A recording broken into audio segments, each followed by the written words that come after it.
L'actualité, c'est aussi ces soupçons de corruption dans l'attribution de la Coupe du Monde de football 2022. Selon France Football, le Qatar désigné aurait mis de l'argent sur la table pour arriver à ses fins. Dans le collimateur de l'hebdomadaire La FIFA, Michel Platini, Nicolas Sarkozy. Nous sommes en ligne avec Éric Champel. Bonjour.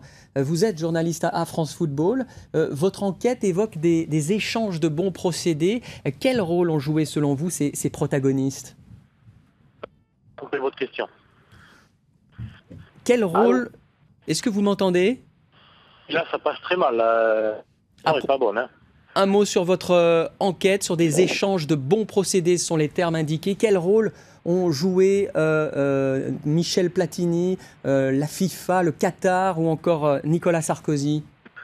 La FIFA, elle a été dans son rôle habituel, c'est-à-dire d'accepter à la fois toutes les compromissions et je dirais toutes les formes d'allégeance au pouvoir de l'argent. Sarkozy, lui, a été dans son rôle de président de la République en pesant de tout son poids pour que le Qatar, dont il est très proche, puisqu'il était encore il y a 2 mois à Doha pour faire une conférence, donc en pesant de tout son poids pour que le Qatar ait la Coupe du Monde, ce qui n'est pas forcément conforme au règlement de la FIFA d'ailleurs. Quant à Michel Platini, je pense qu'il a entendu les arguments du président de la République. En tant que président de l'UEFA, il a voté en faveur du Qatar. Je pense qu'il a voté dans un souci d'ouvrir la Coupe du Monde à des régions nouvelles. Aujourd'hui, il doit se poser la question si ce choix était judicieux ou pas. Mais vos accusations sont graves. Sur quoi se fonde votre enquête, au-delà du lobbying habituel exercé dans ce genre d'affaires ? Les accusations sont graves. Je pense qu'on ne porte aucune accusation.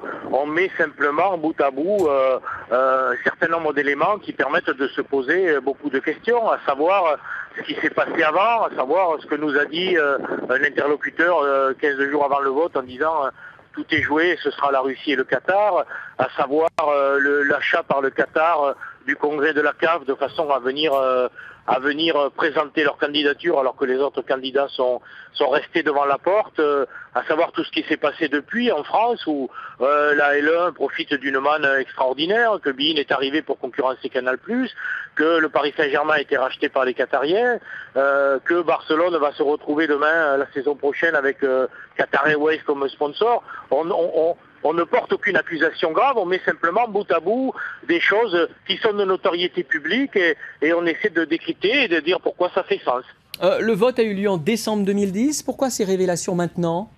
Pour la simple et bonne raison que la FIFA enquête là-dessus. Il y a encore eu une réunion la semaine dernière de la commission d'éthique de la FIFA où M. Michael Garcia, qui est avocat, qui a été procureur du district de New York, a clairement dit qu'il était prêt à étudier et à enquêter sur toutes les allégations concernant les attributions des Coupes du Monde 2018 et 2022.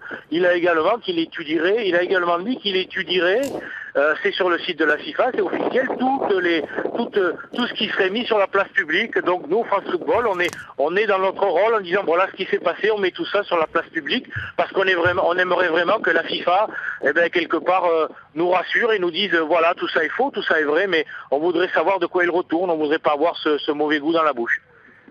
Merci Éric Champel, je rappelle, journaliste à France Football. Et puis sachez que Michel Platini dit avoir voté sans être influencé. Le Qatar dit avoir également pleinement respecté la procédure.